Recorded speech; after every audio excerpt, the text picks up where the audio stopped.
series of words in order that form sentences, and I think you get how books work. I've been instructed to do a June book review. Reading wrap-up. Reading wrap-up. It's called that's the terminology of it, a reading wrap-up. So I'm supposed to talk about the books I read in June, because this is the end of June. In fact, we just concluded June mere moments ago. I read 12 books in June. I think I read about none for the first half of June, and like 11 in the second half, and one in the first half, I guess. Because I was working. And when I'm not working, I can read more. So anyway, 12 books. I guess I'll chat about them a little bit. You'll probably notice I don't like too many things. All right, so here's the first book I read, Clown in a Cornfield by Adam, I'm going to say Cesar. I guess it could be Cesare.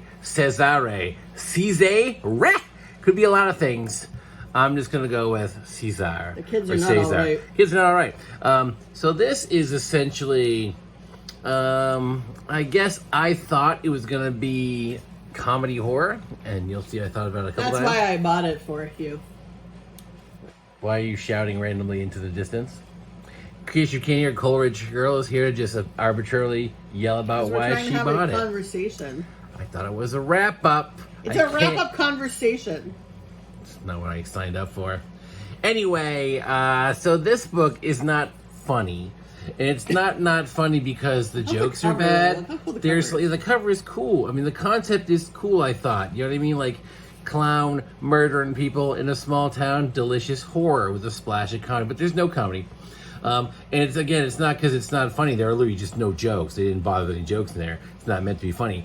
What it is, it's essentially a bad equivalent of a bad 70-minute slasher horror movie. So if you want it's a quick read, 350 pages or so. It reads pretty quick. A bunch of really paper thin characters, kind of a goofy nonsense plot, not super believable in a lot of parts or plarts. The plarts are particularly poor, but it does have a really long extended sequence of clown just murdering high school kids in a field, which definitely has an appeal to a lot of readers. If that's you, this could be your book. I gave it a 2 out of 5. I didn't really like it so much. But a lot of people do like it. You should say that. Yeah, I guess a lot of people... There's a sequel, so you must have sold enough that people were like, let's do that again, folks. In fact, he set it up to be a sequel. The final scene, without spoilers, it is for teens. Is setting up a sequel. I didn't realize it was a young adult. Apparently it's young adult. It's pretty gory and It's hard for teen, though. And swear-filled for YA. All right, so the next 3 books I have on Kindle. So I'm just going to assume that a magical image will appear. Oh, you're going to have to stop at each one then so I can... And we'll have no image yet. Maybe now. A little light. Maybe now we'll have an image. 0.5, does that matter? I don't know. We'll find out. Okay, so here's a frog. That their image might cover it. So the first thing I read on ye old Kindle was Robinson Crusoe. Is your Kindle charging? You probably, yes. Unless you're pulling it out of the thing. She's just jerking my Kindle out of the wall. Like, is this charging? Yes, that's why it's connected to the wall. Science. Anyway, Robinson Crusoe. I don't really need to give you too much setup on that. Pretty much a well-known classic. The third best book of all time. Yeah, in some lists it's the third best book. I think I saw on one list it was the number 1 book of all time. I believe it's like the first novel ever written, maybe, or certainly one of the early ones. And although there are some interesting bits, it's not that great. It's mostly just him listing stuff that he has or finds or gets on the island. There's like a whole section where he's just like, and then I found some nails and some gunpowder and 2 muskets and some corn seed and then a piece of wood. And you see how boring this is to listen to? That's most of the book. Then, strangely, near the very end, there's this insane battle with wolves that comes out of nowhere. You're like, what's going on in this book? Anyway, it's kind of a weird book. Isn't it racist too? It drops, I believe, quite a few N-bombs in the first 50 pages or so, and it's very casual. I'm not gonna say it, but he just dropped me you know how it is, racism, because of course it's set in the 1600s or whatever. What are you written in the 1600s? Yeah. So anyway, I gave that one also a 2. It's short. If you want to read a classic that a lot of people really like, they probably just like it because it was written so early. It's not badly written. It's just there's not much plot, and the guy has no concept of pacing. Yeah, and the protagonist is kind of a jerk. Oh, also, if you want this book, we're trying to get rid of things. Don't shill. I'm just letting people know. If you're gonna be somebody wants here, don't be shilling. Anyway, next image.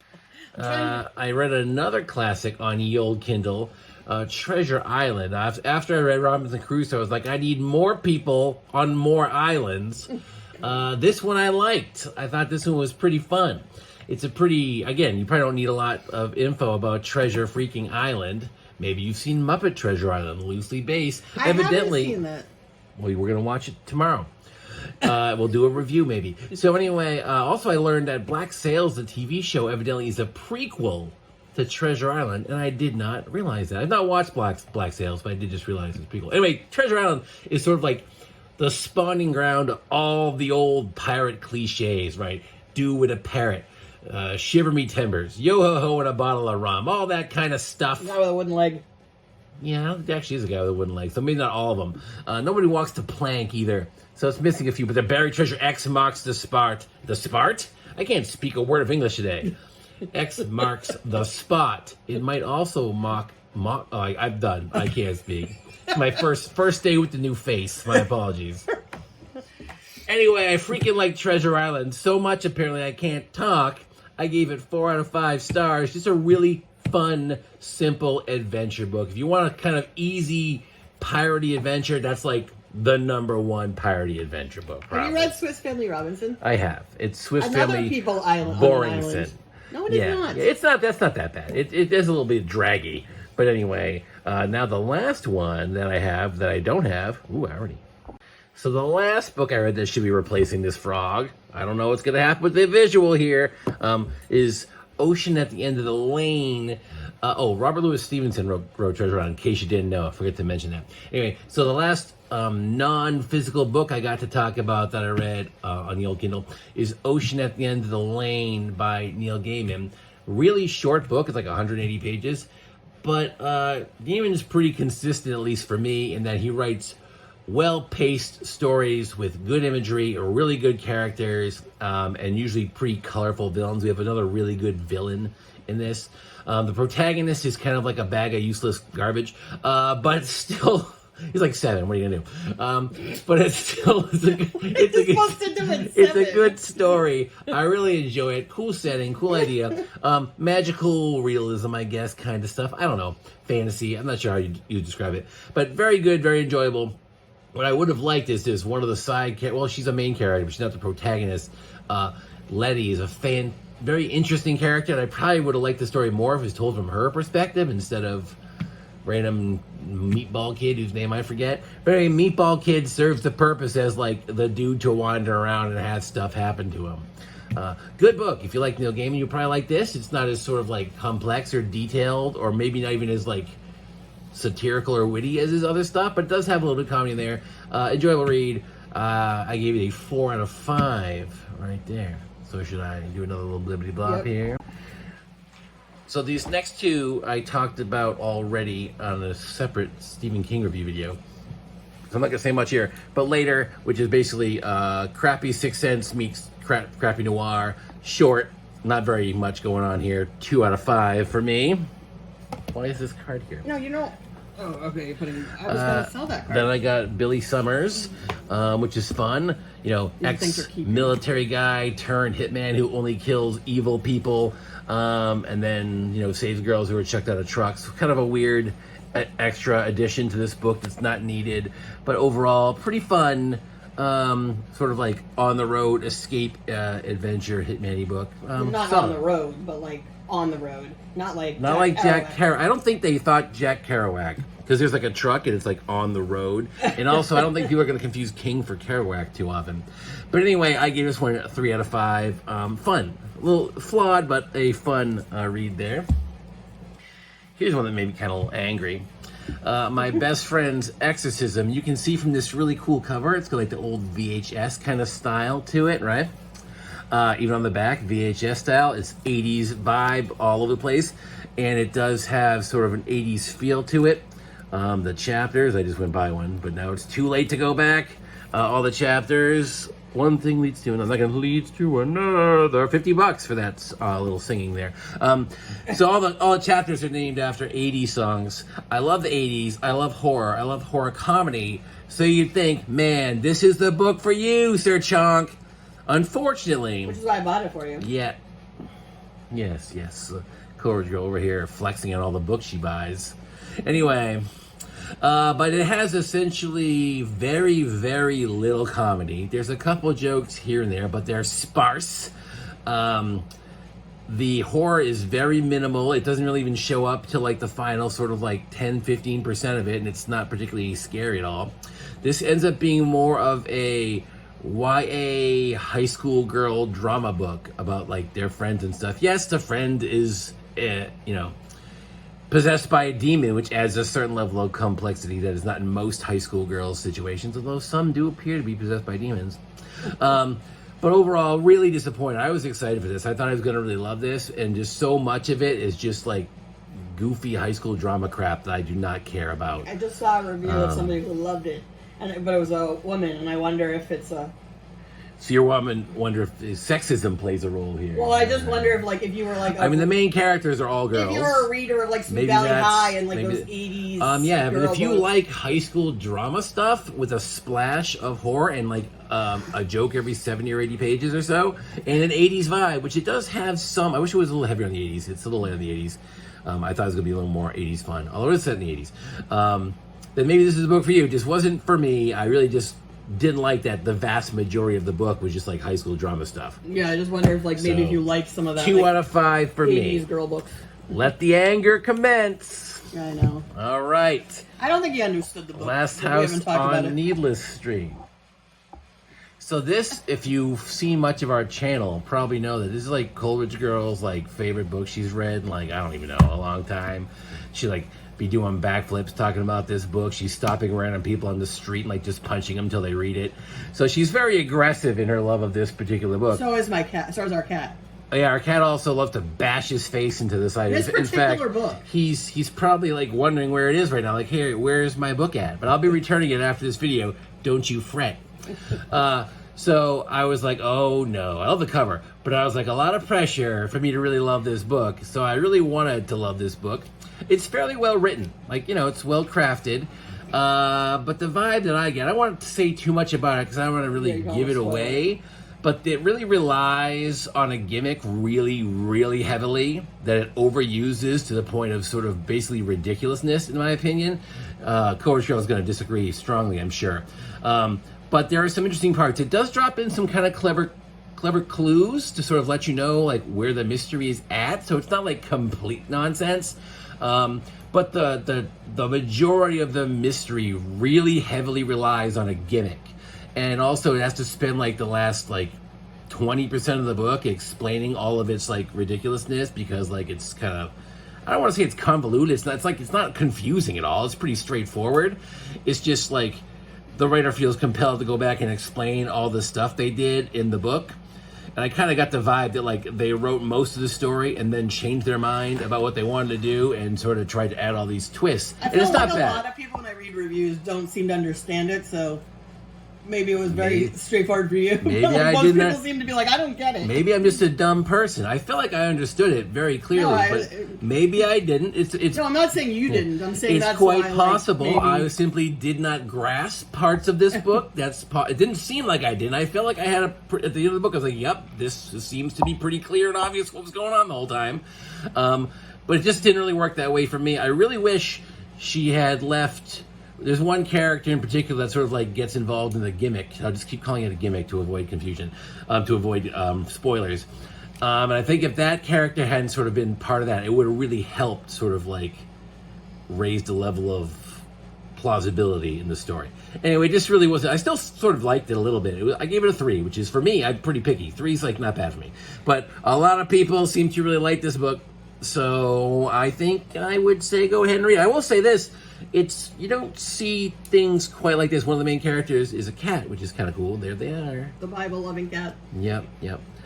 So yeah, overall, I wouldn't say don't read it. I would just say be prepared that it may or may not be your thing. Also, it requires, I think, One thing Sir Chonk doesn't have a lot of, Uh-oh. and he'll admit this. Is intelligence? Is that No, what you're saying? is empathy. Oh, yeah, I don't care about people at all. Right, so what I loved about Yeah. the book is, like, that it's very emotional, but I think if you're not, like, if you're just, like, horror mystery and that's all you want, and you don't want to delve into, like, the sort of psychological commentary, I think you're either going to not like it, or I've seen people who complain, like, they think it's, like, I don't want to spoil anything, but essentially kind of insulting. But I think, like, what I loved about it is I felt like it was handled very tactfully and very empathetically. Yeah, she's definitely touching on some ground that is sensitive, and I think she handled it well. I didn't have an issue with any of that. My main problem is that she just had a device that she really overused the crap out of, and that really hurt it for me. But otherwise, again, a lot to like in it. Sir Chonk and I will debate about this for hours. Yeah, she's eventually gonna like yell, storm out of a room, and hit me with a pan or something. So if you see like a video of my hands, like my fingers are all broken, she broke my. But anyway, let's get to the rest I of didn't these. want to talk to him this morning. I was mad. Yeah, I could tell. Just, she has bad taste in books. All right, so here we got. I mean, it's not quite a literary classic, but it's sort of like a prequel to a literary classic. We have the Wide to Sargasso Sea, a title that for some reason I really like. I'm not even sure why, but I do. By Jean Rhys, Jean Rhys. It's like a woman. Yeah, I'm not so it's great not with Jean, the I don't names, think. but I'm gonna go with Jean Rhys. That's what I'm gonna go with. Reese, right? Sure. I mean, it seems like Well, Jonathan. Oh no, Very- it's Reese Myers. Reese Myers. if it's Reese, then she's very economical with her letter use. But anyway, this is the prequel to Jane Eyre, which I love Jane Eyre. Jane Eyre is a 5-star read for this guy. Probably the first time you ever heard of Jane Eyre. Just kidding. No, Obviously, actually, what's everyone funny knows is Jane it's Eyre. going around BookTube right now. Like everyone's getting to Jane Eyre Oh. finally, I and got to Jane everyone's Eyre a while loving ago. it. I got to Jane Eyre a long time ago. I taught Jane Eyre a few times. Really liked the book. So I was like, hey, why not read the prequel to this book? Well, and I would... It's a prequel written well after the book. Make that. Yeah. Okay, it's written like, 150 years Yeah. after Jane Eyre. But the point is, it's literary time-wise, the events in this book precede the events in Jane Eyre. So if you really... I mean, you could read it without reading Jane Eyre, but I feel like doesn't make a lot of sense to do that. So I would read Jane Eyre first, for sure. And if you do know Jane Eyre, then you know there's a certain character in an attic. I'll just leave it at that. And she's sort of the main protagonist in this story. Actually, there's two protagonists in this story. One of the things that's a little annoying about this is they change perspective in this book without telling you. So you're just reading along like, oh wait, this is not who I thought was talking. But that doesn't happen too often. Again, pretty well written. It's pretty good. It's not an amazing tale. But worth reading. If you're a big fan of Jane Eyre, I'd say go ahead and read it. It's like well written. The plot isn't exactly, razor sharp or moving that quick. But a nice addition to a classic book. I gave this one 3 out of 5 also. Pretty enjoyable. In a simple way. Again, don't read it if you haven't read Jane Eyre. That would just be silly. Yay! Okay, so once again, here's another book that Coolidge Girl can't stop harassing people to read. She, I don't know if you've ever seen American Gladiators, where they have those cannons that shoot objects at people. So she took one of those and she loaded them full of Nettle and Bone books, and she just launched them into like random areas, right? Just firing them off into fields, lobbing them into carports. I guess parking garages. I don't know why I said carport there. This is my number 2 book of the year so far. So number 2 book of the year for Coleridge Girl, probably number 3 book of the month for me, maybe 4. But I did like it. So Nettle and Bone, it's primarily about this guy, Jim Nettle, and Eddie Bone. No, that's not right at all. That's not at all what this book is about. Essentially, we got a muchacha. She has to overcome a situation where her sisters... Well, one sister was married off to this prince. It didn't go well. So then her second sister get married off to him. Also not going well. And she's the third sister. And she's like, I don't want to be involved in this. So she's trying to think of a way to save her other sister and also avoid the fates of this, like, basically jackass prince she has to deal with. And so she has to sort of, like, gather these things. One's a bone dog. The bone dog's the throw it away. Well, not throw it away. The bone dog is cool. I also like the random... fairy godmother, the doopy fairy godmother. She's awesome. I forget her name, but she's a great character. So a lot of really good characters in this. It's sort of like a very short, it's a quick read, like 240 pages or whatever. It's like a short fairy tale Seven Samurai. She's out there gathering some friends to help her with this mission, and the characters are really fun and enjoyable. The dialogue is witty. It's pretty funny in parts. It's just really quick read. The plot is like, I pretty much told you the whole plot. There's like not much to the plot at all. It is a paper-thin plot. But again, if you want to read a really quick, really fun, light fairy tale that's fun, funny, and has great characters, this is a really good choice. I gave it 4 out of 5. 4 out of 5, again, really good for me. I'm a jerk, as you can see. So yeah, one of the better books I read this month, obviously. All right. Yeah, that goes together. I got this one, Chablomp. Oh, that's your number one. I'll get another book over here, too. I didn't really go in order. They just Right. stacked up. So this is All the Light We Cannot That's your only 5, See right? by Anthony Doerr. What? Is this your only 5? Yeah. Why you spoilers? This is why we don't have nice things. All right. Don't worry, when he's going to make such jackass commentary on mine. I'm just gonna knock all the books out of her hand. I don't have the books. I'm They're all on gonna Kindle. knock all the air out of the hands. So anyway, this is also probably a book a lot of people have heard of. It got nominated for the National Book Award back in like 2015 or something. It takes place in Saint-Malo, which, if you don't know, is in Brittany. It's like this, sort of like this walled medieval city. It's awesome. We got to go there one time. Ordered waffles. It was. Well, We got they were waffles there? crepes. They were crepes, right? Oh, Were they yeah. crepes? We got crepes, I think. Yeah, it was But Nutella anyway, crepes. yeah. Anyway, really awesome place. Great. So only like maybe like a third or so of the book takes place in Saint-Malo, maybe a little more. But this book is it's pretty well known literary fiction. Basically, it takes place during World War II, of course. And there's 2 main characters. One is a blind French girl who sort of has to. It's kind of weird. Her father ends up sort of smuggling this. What's the word that Hitchcock uses? MacGuffin? MacGuffin. A MacGuffin away, and so he has to try to hide it, and these people are after her MacGuffin. She's also trying not to die in the middle of World War II, so she's being sporadically bombed by Nazis, and also like all the sort of normal World War II crap.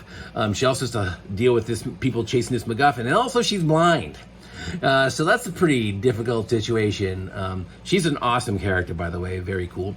And the other main protagonist is a German guy. Well, he starts, I think he's like 8 at the start of the book. It goes through several I only years, got through, and like, the part where he's a kid so he's far. like the super obsessed with like radios and electronics, and he's just super good at building stuff. He's an orphan. Well, he's not an orphan. Well, he's an orphan. Him and his brother are orphans. And they're in an orphanage, and they get noticed for he gets noticed, or his sister, not brother, him and his sister, derp. He gets noticed for his electronic skills, and ends up sort of, instead of going to like the coal mines to work to produce coal for the Nazis and die that way like his dad did. So his dad died. Mild spoiler, not really, temporarily.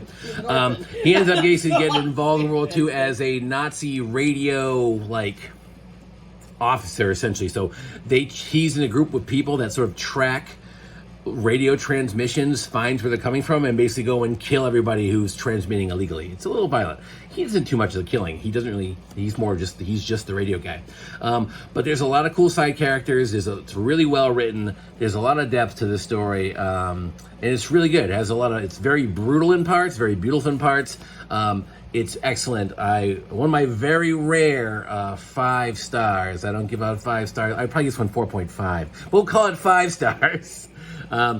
Very good, very, if you're into historical fiction, if you like World War II, and you want to see something slightly different than your traditional World War II stuff, this is a really good pick for I've that. only read a few pages so far, and it's really well written. Yeah, it's excellent. Setting is great, characters are great. 5-star recommendation, Skibbity Bob. I didn't, but. All right, so here's the last book I read in June. Oh, it's the last book I have. The last book I read in June was, what the heck was it? Oh, it was the Last House on Needle Street. Yeah, Last House on Needle Street is the one I actually read. But this is the last one I'm talking about The that I cat's read. looking for the book. Oh, here he is, looking for the book. He's on the prowl. We'll give it to you soon. It's his birthday. Oh, it is his birthday, right? Because at midnight it became his birthday. So yeah, a lot of people have been reading this book, I guess. I don't really follow along with the booktube stuff, but I've been hearing how this is a book a lot of people are talking about is really great. I guess it's called Piranesi, but I'm going to call it Piranesi because that's just how it feels like I want to say it. So that's how I want to say it. By Susanna Clarke. I never read, was it Jonathan Strange and Mr. Norrell by her, which is a massive book, like 800 pages. Yeah, we've or more. had it just sitting on our shelves, taunting it's been us in my, for years. Area of I should probably read that at some point, and I haven't. This one's a lot shorter. It's like, ooh, I'll read I'll read this one. This will be easy. And yeah, I read like a day. It's just a pretty cool book. Again, I feel like if you're the type of person that watches June book wrap-ups, you probably already know a lot about this book. But it gets points for me because it's not, at least in my experience, it's not like too many other books I've read. The protagonist is really cool. I think a lot of people market it, or it's marketed as like a mystery. It's not really a mystery. Like, what happens is like pretty darn obvious what's going on. Like, there's a few elements, like variations of like, so it's like, oh, well, it's not like 100% what you might have thought, but like the main concept is pretty clear about what's going on. And this, it's this dude hanging around in this labyrinth for a while. And I really enjoy just listening to the dude hang around in a labyrinth, which I think a lot of people maybe don't like that part of the book. I think is great. But then, of course, we get some added complexity. There's some danger. There's some intrigue. There's some other people. And overall, I thought it was really cool. I don't know how to really describe this too well without ruining stuff. So I'm just going to say, excellent protagonist, really well written, super fast, super short book. Again, some people think it drags a little because of the there are some pretty excessive descriptions of like statues and halls and stuff, but I enjoyed that. I think it was well written. I'm a sucker for people who are able to describe things well. So yeah, I gave this one 4 out of 5. A lot of people, I think, are putting this on like their book of the year, favorite book they've read in a year kind of thing. It's really seems to be people's favorites. And although I usually hate most things that other people like, this I did enjoy. 4 out of 5. Really good. So that's my 12 books that I read in June. What's on your TBR for July? And again, I'd say these would be my top and Treasure 3, Island. And also Treasure Island. But if you need a rec to read Treasure Island, I don't know what to tell you.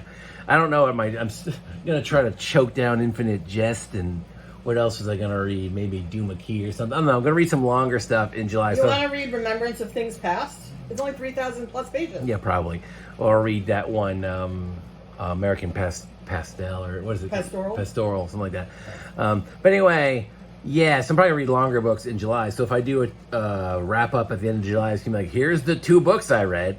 But anyway, that's all I got to say about some books. I don't know. Maybe you read some books. Maybe you read some of these. Maybe you want to tell me how incredibly smart I am for all of my genius spot-on assessments. Or perhaps you want to be like, wow, you're the dumbest person I've ever seen. Or perhaps somewhere in the middle. Who can say? Anyway, that concludes this video of me talking about stuff. Always count your change. Hold on. I'll be doing my wrap-up pretty soon, too. She'll do her wrap-up soon, but she probably won't have the Papa Gino's knife. So, well, yeah, mine's better. I'm sure I'll have nonsense commentary from Sir Chonk, though. Oh, I might try to like disrupt that video, much like she has disrupted mine. And transmission. Boop.